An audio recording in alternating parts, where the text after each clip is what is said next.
میں نے تمہیں کہا تھا کہ تم اسے منع کرو. تم انکار کیوں نہیں کر پاتی ہو کسی چیز کے لیے؟ اگر تمہیں کچھ پسند نہیں ہے تو تم منع کرو. وہ سختی سے بولا جبکہ روح منہ بنا گئی تھی. مجھ سے نہیں منع کیا جاتا، اور ویسے بھی جب آپ میرے پاس ہوتے ہیں مجھے کسی کو خود سے کچھ بھی کہنے کی ضرورت نہیں. آپ کا ڈر ہی کافی ہے. وہ مزے سے بولی تھی، جبکہ یارم کو ہمیشہ کی طرح آج بھی اس بات کا یقین تھا کہ وہ پوری طرح سے اس پر ڈیپینڈڈ ہے. میں مانا نہیں ہوں، دور رہو. یارم، اس نے شدت سے پکارا. کیا؟ اب میں اپنے نام پر تو ماننے سے رہا. اچھا بتائیں کیا کرو؟ وہ پوچھنے لگی. کیا کر سکتی ہو تم میرے لیے؟ وہ الٹا اس سے سوال پوچھنے لگا تو وہ اچھا خاصا کنفیوز ہو گئی. آپ جو کہیں گے میں سب کچھ کر سکتی ہوں. میں کیوں کچھ بولوں؟ بتاؤں؟ تم خود کرو. اس نے آنکھیں دکھا کر کہا. آپ چاہتے کیا ہیں؟ کوئی ہنٹ تو دیں. میں کیا کروں آپ کو منانے کے لیے؟ یارم پلیز بتائیں تو. وہ ہمیشہ کی طرح اسی سے پوچھنے لگی تو یارم گھور کر رہ گیا. کچھ مت کرو. ہر دفعہ میں تمہیں بتاؤں کہ تمہیں کیا کرنا ہے، ادھر منہ کر کے سو جاؤ اور میرے منہ لگنے کی ضرورت نہیں ہے. وہ غصے سے کہتا خود بھی کروٹ لے کر سو گیا. یارم، اس نے اس کے کندھے کو ہلایا تھا. رخ دماغ نہ خراب کرو میرا. جب وہ لیلا تمہارے گال پر اپنی لپسٹک کے نشان چھوڑ رہی تھی تب نہیں ذہن میں آیا تھا کہ مجھے کس طرح سے مناؤ گی. تو اب بھی یہ ڈرامے نہ کرو. پیچھے ہٹو اور خبردار جو میرے منہ لگنے کی کوشش کی. تم اس قابل ہی نہیں ہو کہ تم سے مانا جائے. وہ اب کی دفعہ اتنی سختی سے بولا کہ وہ کچھ بھی بول نہیں پائی تھی. وہ تو بہت زیادہ والا ناراض ہو گیا تھا. یارم، اس نے تھوڑی دیر کے بعد پھر سے اس کا کندھا ہلایا تو اس نے ایک جھٹکے سے اسے کھینچ کر اپنے ساتھ بیڈ پر گراتے ہوئے اس پر اپنا سایہ بنایا تھا. جبکہ وہ اس کے چہرے کو دبوچتا، اس کے لبوں کو اپنی قید میں لیتا، اس کے لبوں پر پوری شدت سے اپنی چاہت کے رنگ بکھیرنے لگا تھا. اس اچانک خفات پر وہ گھبرا کر اس کے بازو پر ہاتھ رکھ گئی تھی. آپ مان گئے؟ وہ اس کے بالوں میں انگلیاں چلاتی اس کی جارحانہ لبوں کی گرفت اپنی گردن پر جا بجا بکھرتی محسوس کر رہی تھی. کیا کیا تم نے مجھے منانے کے لیے؟ اس کے لبوں کو ایک دفعہ پھر سے اپنی گرفت میں لیتا وہ کافی سختی سے سوال کرنے لگا. کیا مطلب؟ آپ نہیں مانے؟ وہ ہاتھ اس کے بالوں سے نکالتی اس کے سینے پہ لے آئی تھی، جبکہ وہ طنزیہ انداز میں اپنے ڈمپل دکھاتا اس کے لبوں کو شدت سے چوم رہا تھا. جائیے، اگر آپ نہیں مانتے تو میرے پاس آنے کی بھی ضرورت نہیں ہے. یہ سب کرتے ہوئے ناراضگی یاد نہیں رہتی؟ وہ نخرے دکھاتے ہوئے بولی تو یارم نے آنکھیں دکھائی تھی، جبکہ اس کی آنکھیں دکھانے پر وہ معصومیت سے منہ بنا گئی. یہ میری محبت ہے، میری دیوانگی ہے، میرا جنون ہے جو تم سے شروع ہو کر تم پر ختم ہوتا ہے. یہ میں کسی بھی حالت میں نہیں چھوڑنے والا. میں تم سے ناراض ہوں. تم مجھے مناؤ.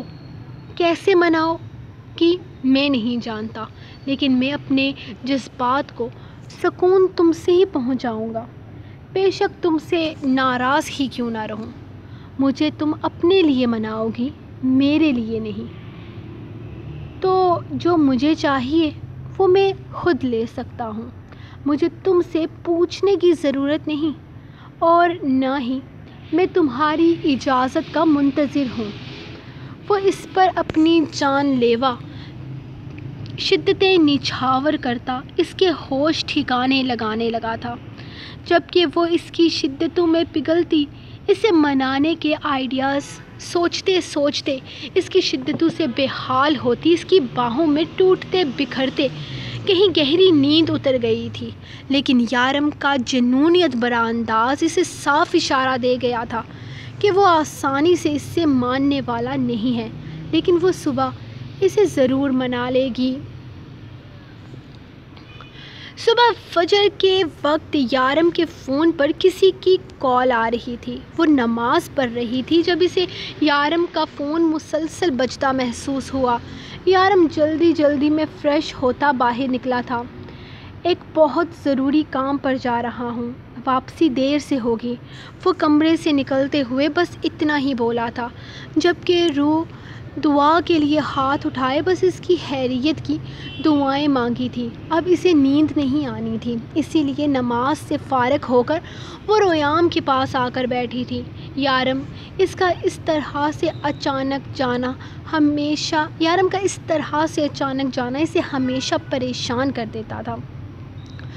ابھی وہ اپنی پریشانی میں ہی بیٹھی ہوئی تھی جب شونو بھی اوپر اس کے کمرے میں آ گیا۔ وہ ریام کی موجودگی میں کمرے میں نہیں آتا تھا، ہاں لیکن اس کے جانے کے بعد وہ روح کا سایہ بن کر اس کی حفاظت کرتا تھا۔ یارم اپنے آفس کے ایک ہڈن روم میں آیا تو شارف اور خضر ایک سائڈ پر کھڑے تھے، جبکہ ایک آدمی زمین پر گھٹنوں کے بل بیٹھا ہوا تھا۔ کچھ بولا یہ آدمی؟ اس نے خضر سے سوال کیا، جبکہ خضر نے نفی میں سر ہلایا تھا۔ وہ کوئی معمولی آدمی نہیں بلکہ اس شہر کا DSP تھا، جس کا ڈیول آج کل دشمن بنا ہوا تھا۔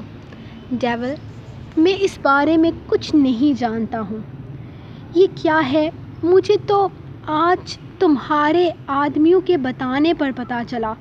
کون سی موم کی بات کر رہے ہو تم؟ میں اس بارے میں کچھ بھی نہیں جانتا ہوں۔ ہم نے کسی بچے کا قتل نہیں کیا ہے۔ ہم تو اس بارے میں کچھ جانتے بھی نہیں ہیں۔ یقیناً یہ ساری بکواس امجد نے تم سے کی ہوگی۔ وہ اپنے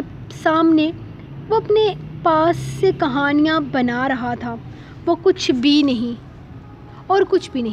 امجد نے تم سے کچھ بھی سچ نہیں کہا ہے، وہ سب بکواس ہے۔ کوئی موم نہیں ہے اور نہ ہی ہم بچوں کا قتل کرتے ہیں۔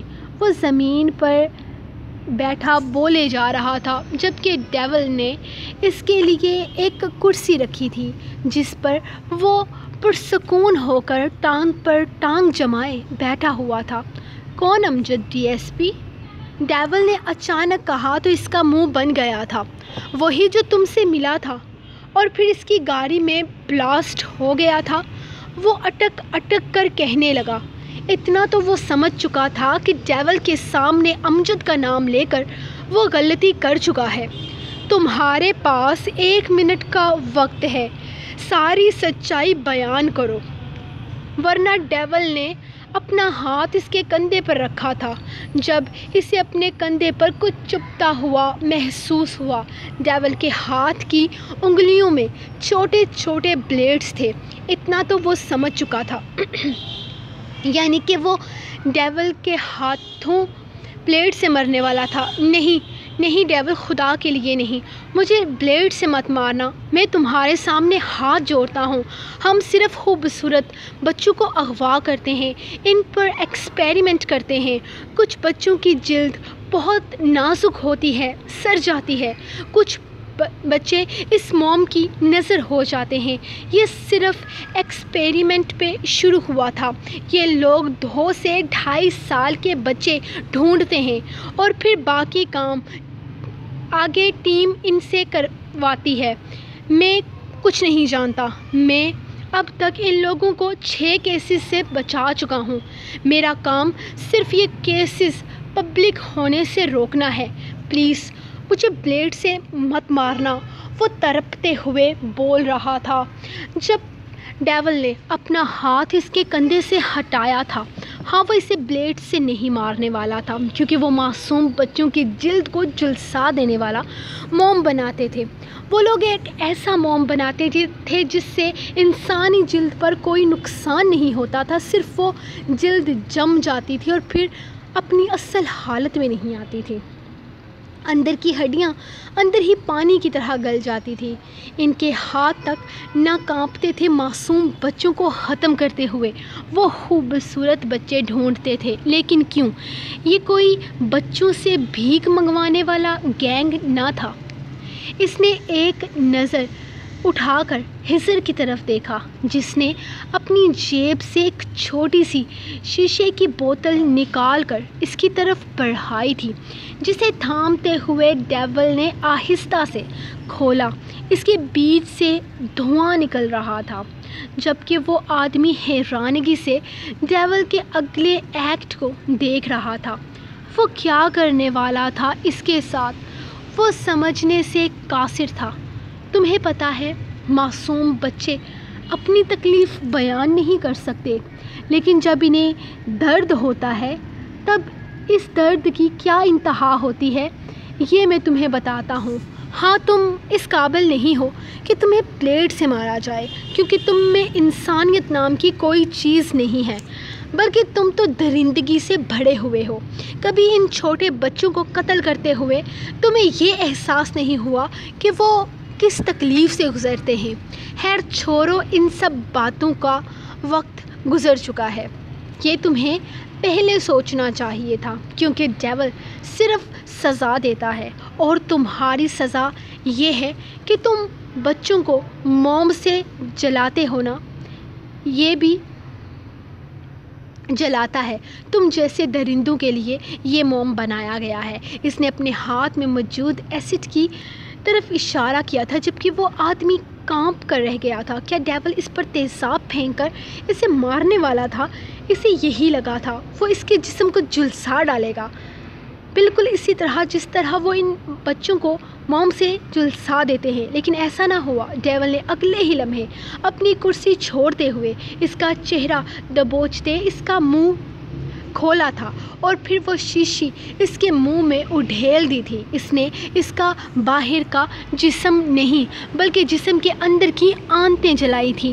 اس کی دردناک چیخیں پورے کمرے میں گونج رہی تھیں، جن کی پرواہ وہاں موجود تینوں لوگوں کو نہ تھی۔ اس کی گردن سے سکن اکھڑ کر باہر کی طرف آ رہی تھی، یقیناً اندر کے ساتھ ساتھ اس کا باہر بھی جل رہا تھا۔ عجیب سی بدبو اٹھنے لگی تھی۔ تھوڑی ہی دیر میں اس کی چیخیں دم توڑنے لگی۔ ڈیول نے پرسکون ہو کر اس کی ساری چیخوں کو اپنی سماعتوں سے سنا تھا۔ خضر، مجھے اس کیس کے بارے میں ایک ایک چیز کی انفارمیشن چاہیے۔ یہ لوگ بچوں کے ساتھ ایسا کیوں کرتے ہیں؟ اگر بچوں کو مار ہی دیتے ہیں تو پھر انہیں ان بچوں کا کیا فائدہ ہوتا ہے؟ سب کچھ بتاؤ مجھے، ڈیول نے خضر سے کہا تھا۔ مجھے 2 دن کا وقت دو، میں سب کچھ پتہ کروا کر تم تک انفارمیشن پہنچاتا ہوں، خضر نے اسے دیکھتے ہوئے کہا، جبکہ وہ خاموشی سے کمرے سے نکل گیا تھا۔ یار اب یہ مت کہنا کہ اس گند کو میں اٹھا کر باہر پھینکوں۔ ہر دفعہ گندگی پھیلا کر صفائی پر مجھے لگا دیتے ہو۔ میں نے نہیں کرنا، شارف منہ بنا کر بولا تھا۔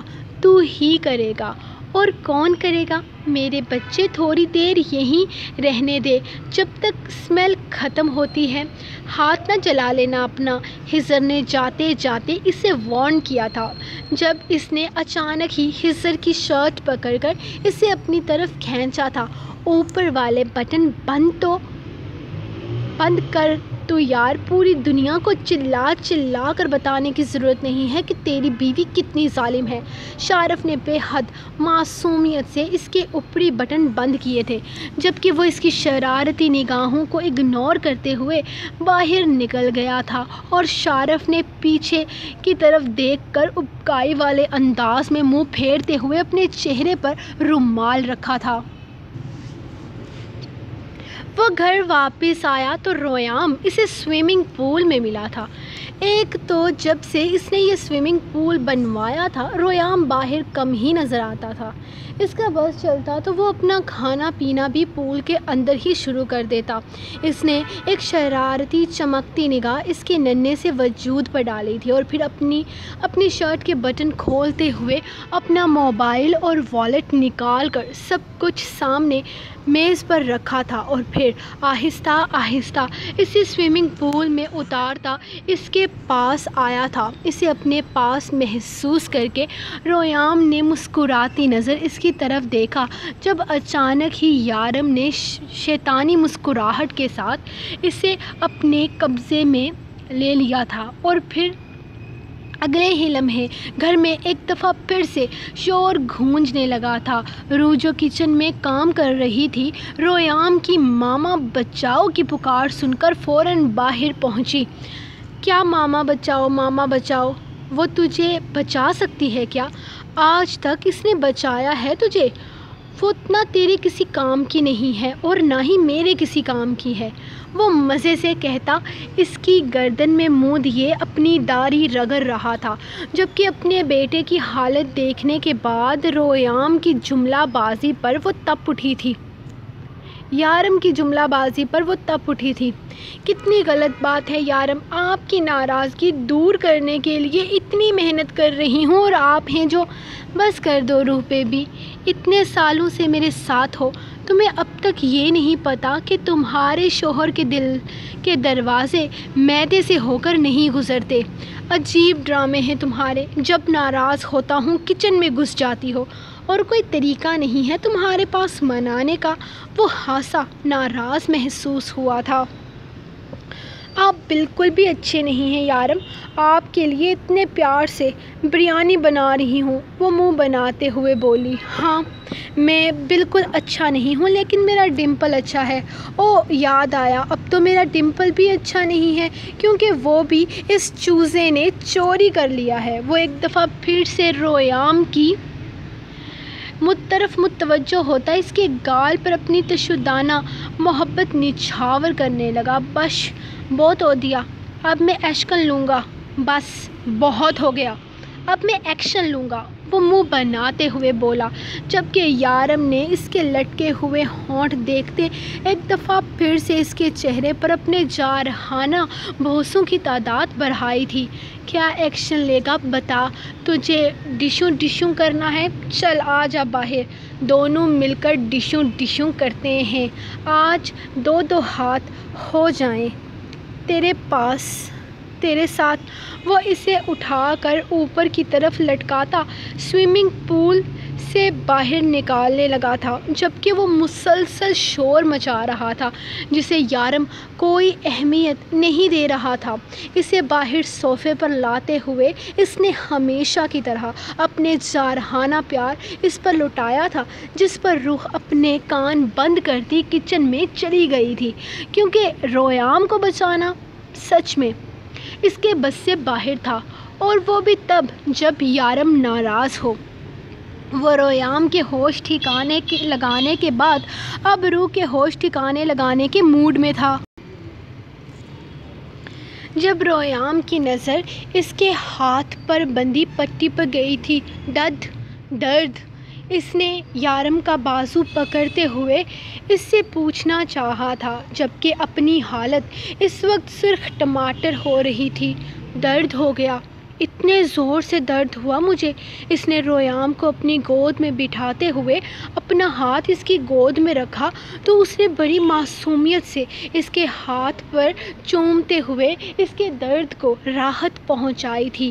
آج اس آدمی کو تیزاب سے ختم کرتے ہوئے تھوڑا سا تیزاب یارم کے ہاتھ پر گر گیا تھا، جس پر خضر اسے زبردستی پٹی کروانے میں کامیاب ہو گیا تھا، ورنہ اس کا ارادہ اس کا جلا ہوا ہاتھ دیکھ کر روح تو پریشان ہوتی ہی ریان بھی ہزار طرح کے سوال کرتا۔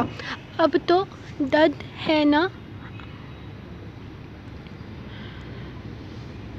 آپ تو پیال تلوں گا لیکن پھر ایشکن لوں گا۔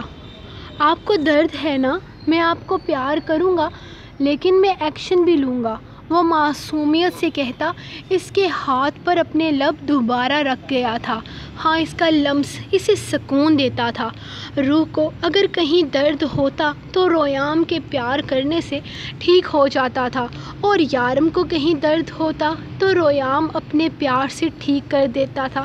چل تو ایکشن لے لینا میری روح بیبی کو جا کر بول کہ جلدی سے مجھے کپڑے نکال کر دے اور خود بھی اتار دے یہ گیلا شارٹ۔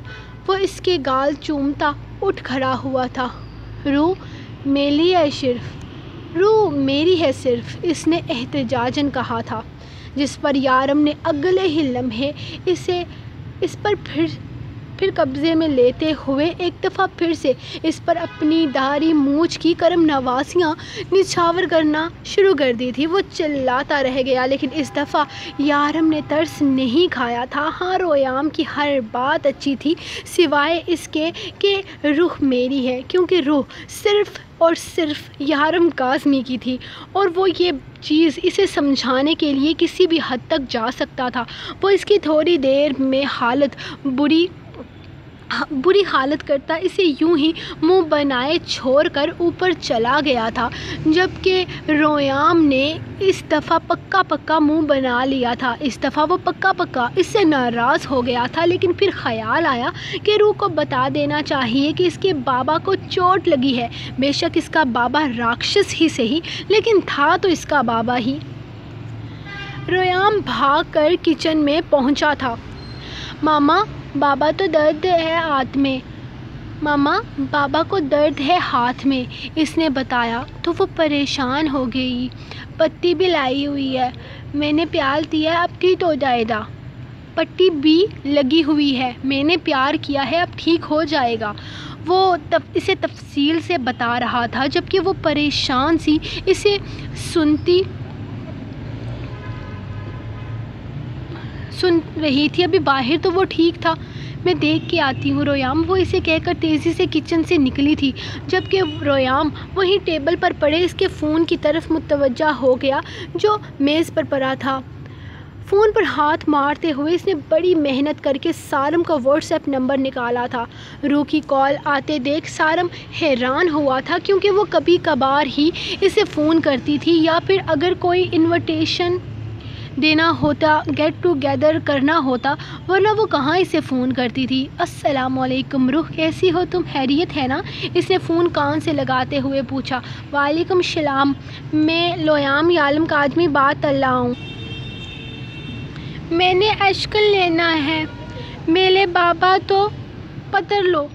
وعلیکم السلام، میں رویام یارم کاظمی بات کر رہا ہوں، میں نے ایکشن لینا ہے، میرے بابا کو پکڑ لو۔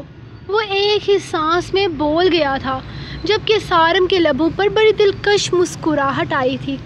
وجہ بتاؤ، کیوں پکڑوں تمہارے بابا کو؟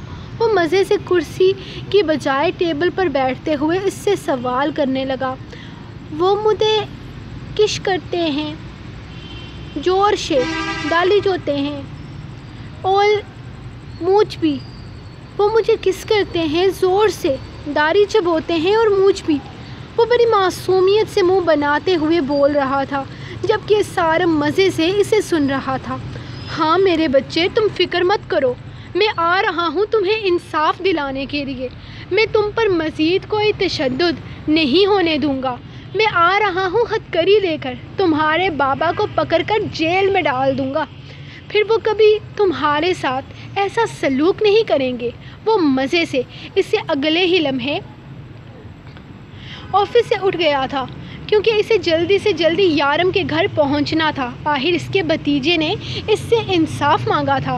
سر، ہمارے ڈی ایس پی سر کی لاش ملی ہے، بہت ہی بری حالت میں۔ وہ کسی نے تیزاب سے ان کے اندر کی ساری باڈی جلا دی ہے۔ حالت اتنی خراب ہے کہ دیکھا تک نہیں جا رہا۔ تیزاب سے نہ صرف اندر کی باڈی جلی ہے، بلکہ باہر کی جلد بھی جھلس کر گل چکی ہے۔ اتنی بری حالت ہے کہ بیان نہیں کی جا سکتی۔ معلومات سے پتہ چلا ہے کہ یہ ڈیول کا کام ہے۔ اس کا ورکر اسے بتا رہا تھا۔ ڈیول کا کام کیسے ہو سکتا ہے؟ وہ تو بلیڈ سے مارتا ہے نا؟ وہ کنفیوز سا اس سے پوچھنے لگا۔ سر، کہا نہیں جا سکتا اسی نے مارا ہے یا نہیں، لیکن ایک انفارمیشن کے مطابق خبر ملی ہے کہ ڈیول آج کل ڈی ایس پی سر کے پیچھے لگا ہوا ہے اور کیسے بھی ان تک پہنچنا چاہتا ہے۔ سر، آج صبح تقریباً 3 بجے کے آس پاس انہیں گھر سے اٹھوایا گیا تھا۔ وہ آدمی پتہ نہیں کیا کیا بول رہا تھا، جبکہ سارم کے دماغ میں تو بس ایک ہی چیز چل رہی تھی۔ کل ہیزر نے صاف الفاظ میں اس سے کہا تھا کہ وہ لوگ میٹنگ روم میں اس کے ڈی ایس پی کو مارنے کی تیاریوں میں لگے ہیں۔ ایک ہی دن میں انہوں نے ڈی ایس پی کا کام تمام کر دیا تھا۔ حد تھی، اب اس کی تنخواہ پھر لمبے ٹائم کے لیے رک جانی تھی۔ کم سے کم اس کی تنخواہ تو آنے دیتے۔ اب گورنمنٹ نے یقیناً ڈی ایس پی کی موت کا صدمہ تقریباً 1-1.5 ہفتے تک منانا تھا، اور پھر 1-1.5 ہفتے تک اس کی تنخواہ لیٹ ہو جانی تھی۔ وہ جھنجھلا کر رہ گیا تھا۔ سو گائز، یہ تھی آپ لوگوں کی سیکنڈ ایپیسوڈ کا 3rd پارٹ، لاسٹ پارٹ۔ کل سنڈے ہے، اور یار میں نے ایک فیصلہ کیا ہے کہ جنون یارم کی چھوٹی ہی ایپیسوڈ دوں، لیکن ڈیلی دینے کی کوشش کروں۔ میں منڈے ٹو سیٹرڈے تک ایپیسوڈ دوں گی، لیکن ڈیمانڈ پہ دوں گی، کیونکہ اتنے لمبے ٹائم تک نہ تو آپ لوگ ڈیمانڈ پوری کرتے ہو میری، اور نہ ہی لائکس یا کمنٹس یا پھر سبسکرائبس کی میرے حساب سے پوری ہوتی ہے میری ڈیمانڈ۔ اس لیے میں نے سوچا ہے کہ میں تھوڑا تھوڑا کر کے ڈیلی دیا کروں گی۔ ایک تو لمبی ایپیسوڈ میں پھنس بھی بہت برے طریقے سے جاتی ہوں، تو جتنا میرے سے لکھا جائے گا اتنا میں لکھا کروں گی، اور میں اپنے سر پر بھی فضول کی ٹینشن نہیں لوں گی۔ تو خیر، ابھی میں عید کے بعد ہی کوئی فیصلہ کروں گی کہ مجھے کیا کرنا ہے۔ خیر، یہ تھی آپ لوگوں کی آج کی ایپیسوڈ، اسے انجوائے کیجیے۔ تو کل سنڈے کو ایپیسوڈ نہیں آئے گی، کیونکہ ابھی تک پچھلے ہفتے کی ایپیسوڈ 45,000 سبسکرائبرس پہ آنے والی تھی، لیکن افسوس، سرد افسوس کہ ابھی تک میرے چینل کے 45,000 سبسکرائبر نہیں ہوئے، اور ایک اور ہفتہ گزر چکا ہے۔ تو آپ لوگوں کے لیے شاید یہ بات نارمل ہوگی، کوئی ویلیو نہیں کرتی ہوگی، لیکن میرے لیے کرتی ہے، کیونکہ میں بہت محنت سے لکھ رہی ہوں۔ خیر، ملوں گی میں آپ کو رات کو یار ستمگر کی ایپیسوڈ کے ساتھ۔ تب تک کے لیے اپنی ڈاٹا کو دیں اجازت، اور دعاؤں میں یاد رکھیں۔ اللہ حافظ۔